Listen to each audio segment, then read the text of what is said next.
All right, let's install the heatsink. I unraveled the wires that was wound up around the heatsink and ready to put it in.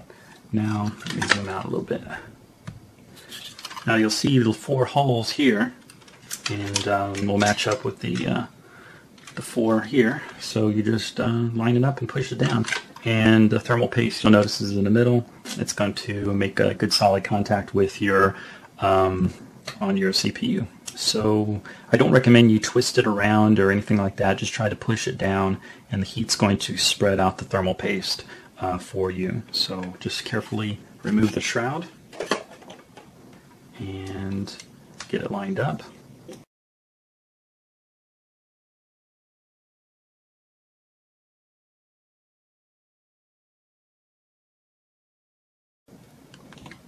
So just kind of push it down and rotate it.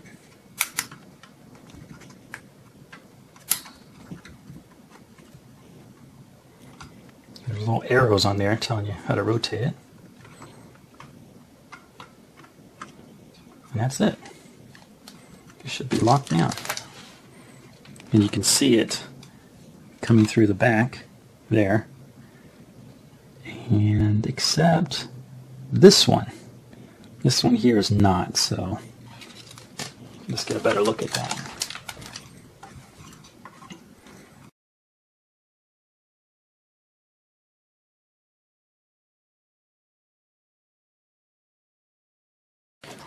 Okay, that's better.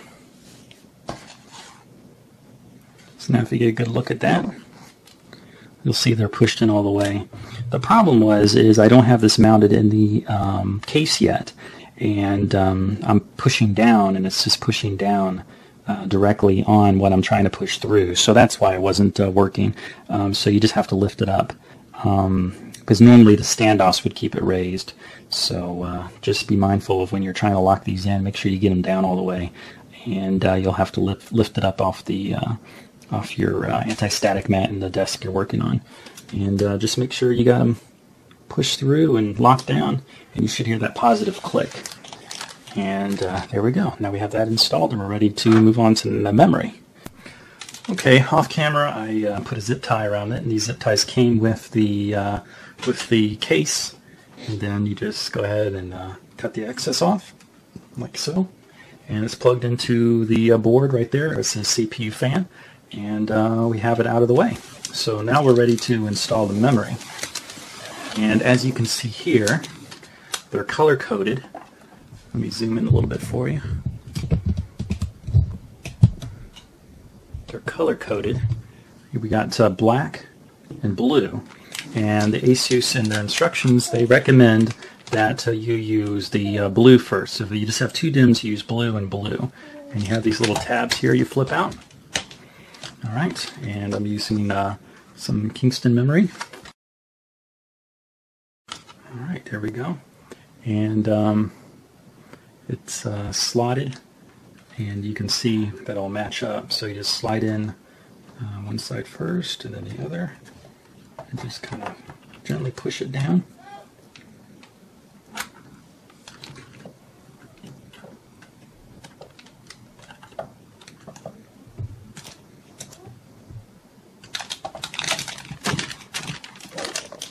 Kind of confusing because they have this reflection here that kind of makes it look a little bit odd. But after you push it down, you just lock the tab, and if it doesn't go down, then you know you don't have it pushed down all the way, like I don't. And there we go. And grab the other memory stick, put it in the other blue slot, like so. And then knock it down. And we have our memory installed. Now it's going to take a little force, don't be scared, but if you're using force, just make sure you do have it orientated correctly. Alright, let's put our motherboard in the case, and we already have the standoffs installed.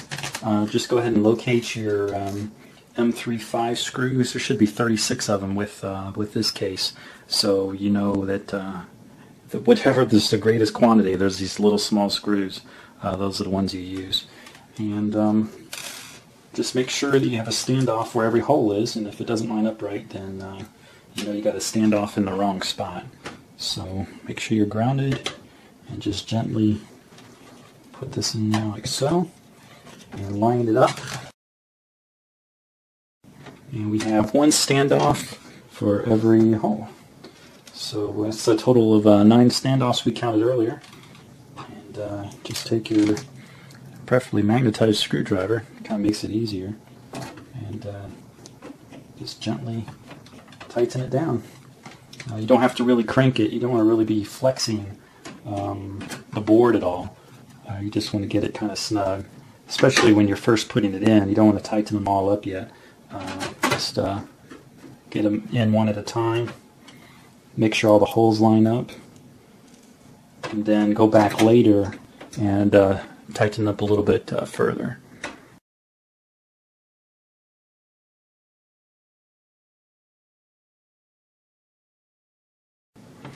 So now we got them all in, you can just go ahead and snug them up a little bit.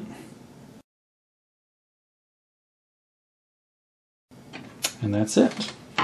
It's all tightened down and ready for the next step. Alright, let's install our power supply. I'm using the Corsair TX750. It's a very good power supply. It uses Japanese capacitors, which is nice, has a 5-year warranty. They call it the Enthusiast series, so I guess it's for only if you're enthusiastic.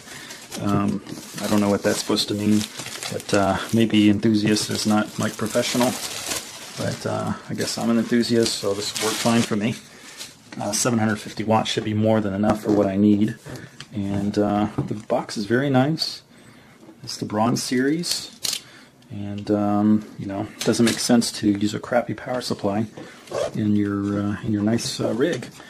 Smooth power is important, so it's good you get a good quality power supply.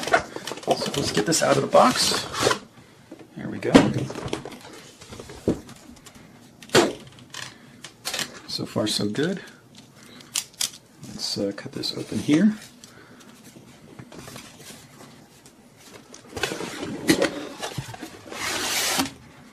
That's very nice. Instruction manual.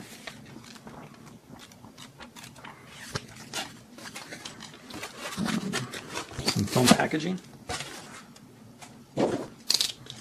Ooh, more zip ties. Power cable. And then there's our wire bundle. And here is the power supply.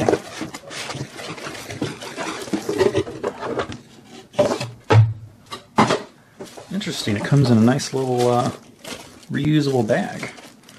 If you just so happen to have a girlfriend or wife, you can give it to her as a gift. I'm sure she won't appreciate it, but I don't know. Maybe you're supposed to pull a rab out of this. I'm not sure what this is for, but it's a nice little touch. A little carry bag to put your knickknacks in when you're going to a LAN party or whatever, or your gold rocks. I don't know what you use that for. So anyway, has some plastic over it, and there it is. Pretty much they haven't changed in years. They still got 4 screws. Well, actually, this has 3 screws. And there's a fan. Oh, it's a nice fan. So let's take this off. Looks like a little protective cover. There we go. You can't smell it, but it's intoxicating. I can see there are nice high-quality Japanese capacitors in here. It looks very well built. The quality feels nice. It's a very good solid switch.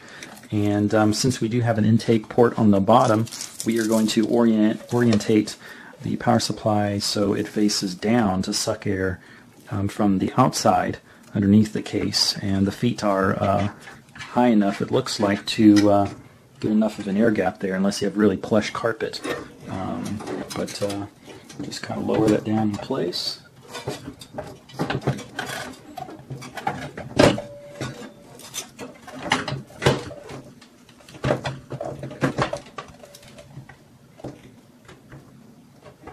Oh, actually, there is 4 screw holes. For some reason I missed it before, but Boy, it's a heck of a lot of cables we're going to have to find someplace for, but I imagine we'll work it out. And let's see, does it come with, I don't believe, no, maybe it does. Yeah, it comes with screws, so never fear. You can even put a sticker on there that says Corsair. It's nice, kind of a bumped foam type sticker. And there's the screws for our case. So let's go ahead and install the power supply to the case.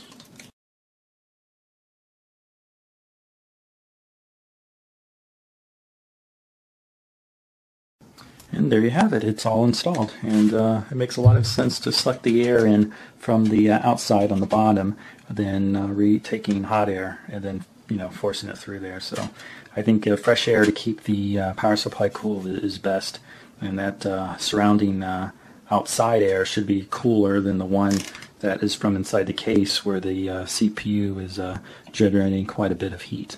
So we're going to have to find some place to hide those cables, and I believe we do have room on the other side. And we'll determine what we need and what we don't need. Okay, next is the video card. I'm going with the EVGA GeForce GTX 570. It's 1280 megabytes of RAM, and it's not the top of the line, but it's not the bottom of the line. It's kind of middle of the road. It's good enough for what I'm doing. I don't really do gaming. I do mainly do video editing, but this should be what I need. So let's take off this plastic. There we go.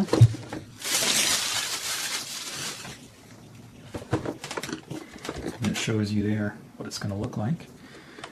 And let's go ahead and cut this open.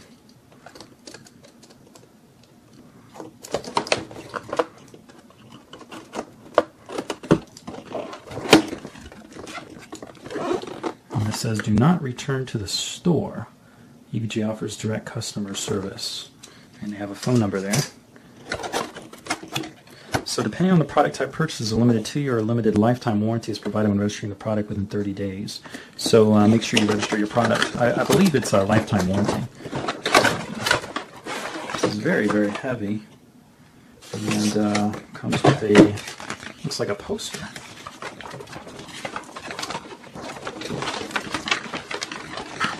It's a poster. It's a skull and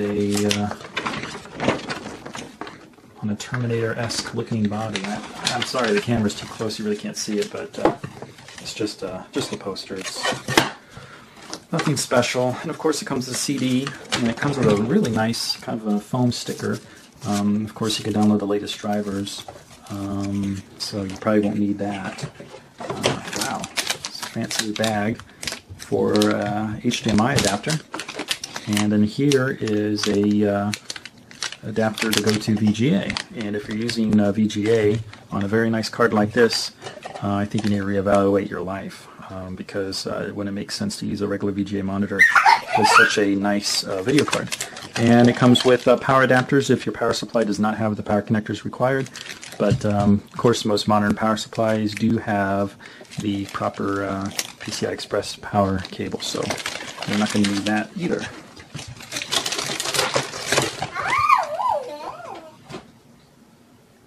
So let's get out the video card.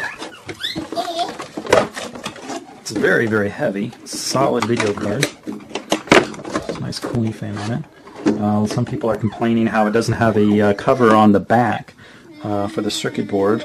It's not a big deal to me, but you want to take this plastic off, like so.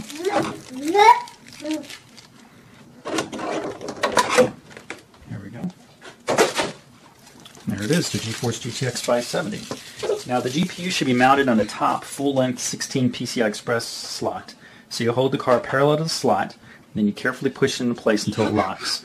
And if the rear of the card does not fit, check the fit near the rear slot covers. You may have to either bend the metal slot cover slightly or shift your motherboard a tad if it will not go in. So let's look at this, where it's going to go. We're going to need to remove the cover for it. This is actually a very huge card. Barely fits in here.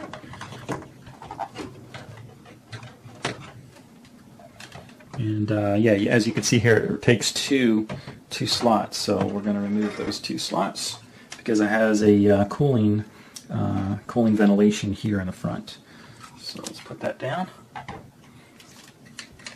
and remove this.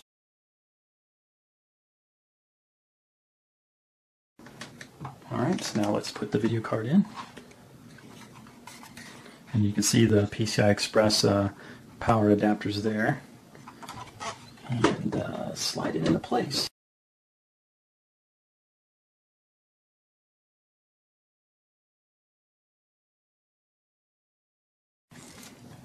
Alright, there we go. And there's a little bit of plastic cover here. You might want to pull off like so. There's another one here. There we go. So, that is the video card, and we're going to need to plug in the power cables for that later. And as you can see, the Corsair power supply gives you the extra option for the 8-pin power connector or the 6-pin, and all we need is two 6-pin connectors, and the 750 watts will be more than enough to handle that. Okay, now it's time to hook up the case's front USB and audio cables to the motherboard. They're marked. The cables are always marked. This one says USB on it. If the camera will focus, but probably not. But anyway, that says USB, and this says HD audio, AC 97, and this is for the USB 3.0. And then here we have our power switch, power LED, positive and negative, hard drive LED, and the reset switch. And of course it comes with this, which we can just hook up and then plug it in there. So off camera I'm going to hook all this up and route the cables nicely, and you'll see the result when we're done. Okay, I got all the wires routed. As you can see, try to do everything as neatly as possible. You can see where we orientated the fan, so the connector is on top. And then we have the CD-ROM drive, and then all the wires going down to the video card, and all the front connectors for the LED, reset, power. Those are the extra power cables there. And let's look at the back.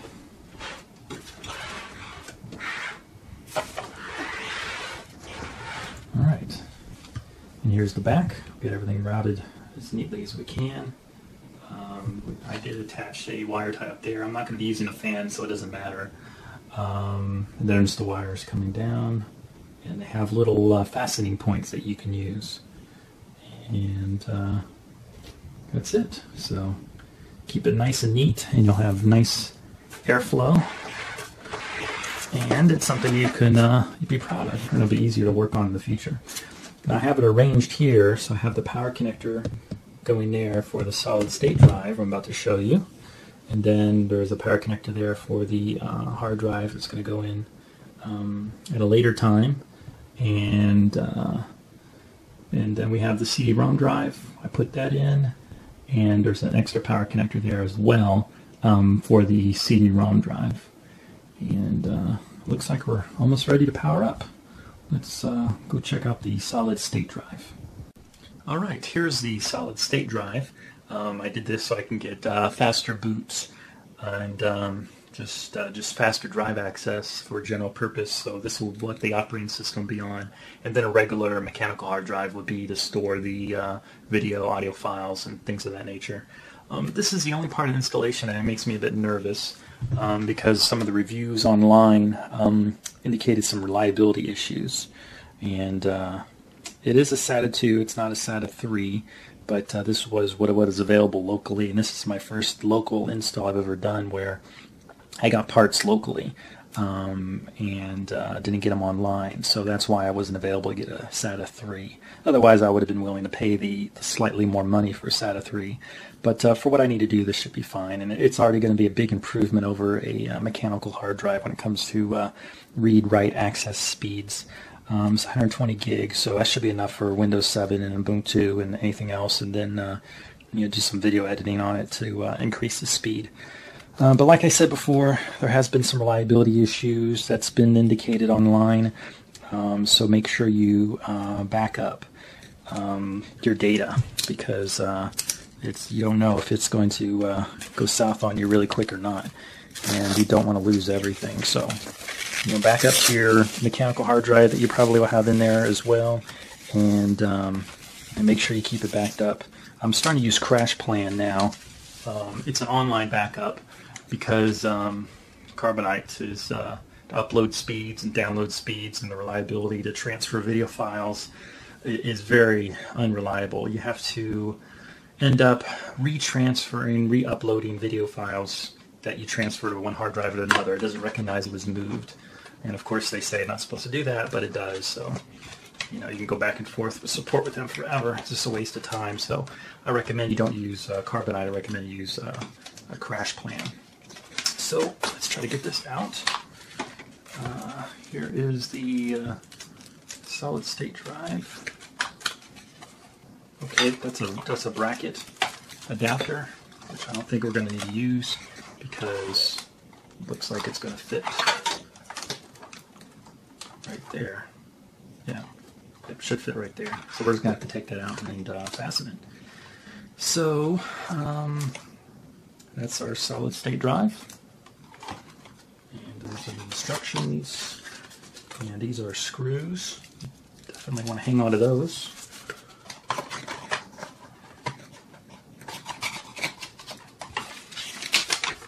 Let's see, congratulations. These are ideal for use in an environment. Performance need to meet rigid standards, blah, blah, blah. Don't bend, flex, drop. Power for system. Set it to is point-to-point protocol. There's no setting of jumpers for master-slave. The drive comes unformatted. It's possible to format the drive under DOS using standard tools or within Windows environment. Limited warranty.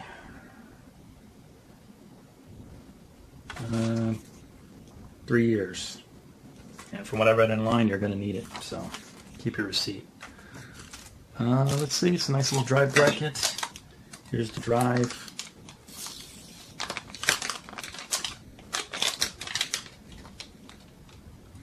Here we go. It's very lightweight. It's the Agility 2. And there's my power connector. And it's going to be orientated like so. And I'm going to remove this, and then we will fasten it.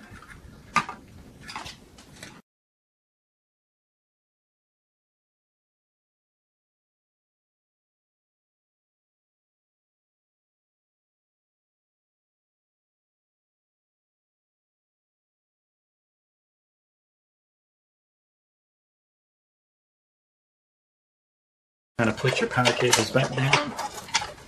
Get it nice and neat like it was before.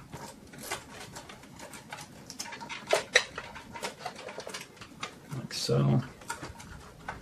And then get your power connector. There's a little right angle going down, so you need to make sure you have that keyed correctly. But if you have it wrong, it just won't go on, so shouldn't have to worry about that. Alright, so now we got power. And there's some cables that came with the motherboard. And these are white. These are SATA 6 for 6 gigabytes per second. And I don't have anything in here that's that fast, so we'll just use the regular ones. I used that red cable that came with the CD-ROM drive. I'll probably switch to this. This one's nicer. Has a ground on it as well. As you can see, if I can get it to focus. Yeah, see? Looks a little tougher. Has a little ground on it. It's nice. The right angle connector is good. You can just kind of get these screws out of the way.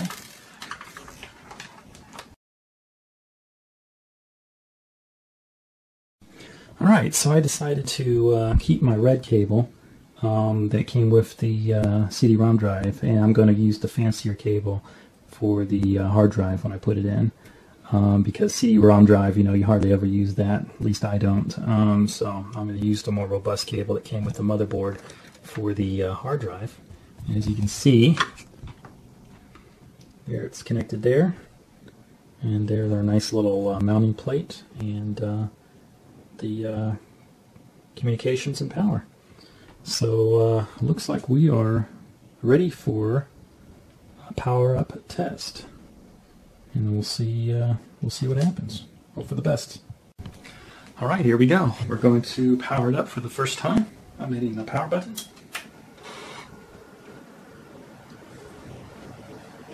There's a red light on the top.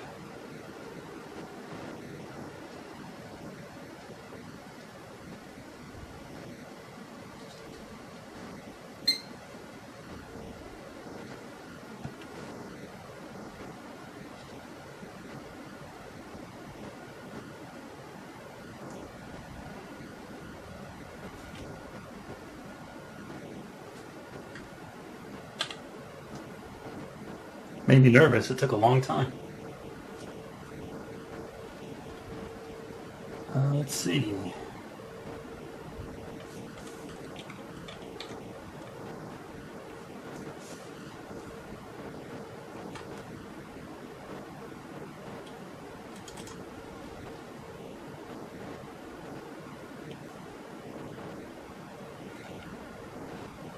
Well, we have a mouse moving around.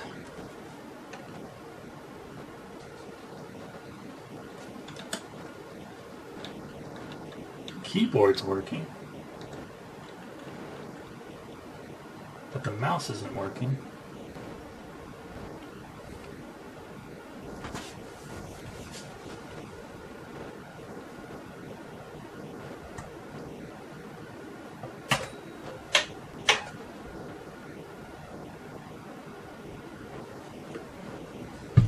Let me resync the mouse. See if that helps.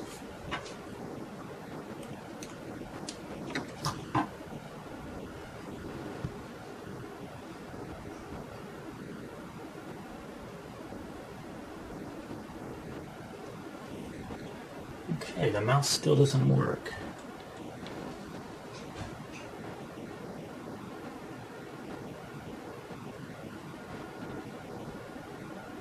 So let's try a wired mouse and see what happens. Okay, I read online that I'm not the only one who has the problem with the mouse drifting. Apparently it's an issue with Microsoft wireless devices. So the mouse will drift or won't work at all, and the keyboard is unreliable as well. So now I'm going to power on with a hardwired Dell mouse and hardwired Dell keyboard, because even the keyboard was a little bit unresponsive. So I'm powering on again, and we're going to see if we can navigate in the BIOS seamlessly, unlike before where it was very, very, very choppy. So let's see what happens. There's that beep. Hit delete to go into the BIOS. And our mouse is working perfect. So if you're using a wireless device and you're having issues with the mouse and the keyboard, just go ahead and hook in a wired device, and then you should be able to navigate correctly. So now I'm going to go play around in here and tweak some settings. Alright, now let's do a test to see how long it takes to boot into Windows. And this is to the login screen. 3, 2, 1. Okay, it's powering on. 5, 6, 7, 8, 9, 10, 11, 12, 13, 14, 15, 16, 17, 18, 19, 20, 21, 22, 23. Okay, we still didn't even get to the BIOS yet. For some reason it does this thing where it turns on and turns off. There might be a BIOS setting to change that, but I didn't figure it out yet. 37, 38, 39. Now we're finally at the BIOS screen. 43, 44, starting Windows. 47, 48, 49, 50, There we go, 53 seconds. We are at the login screen. Not bad.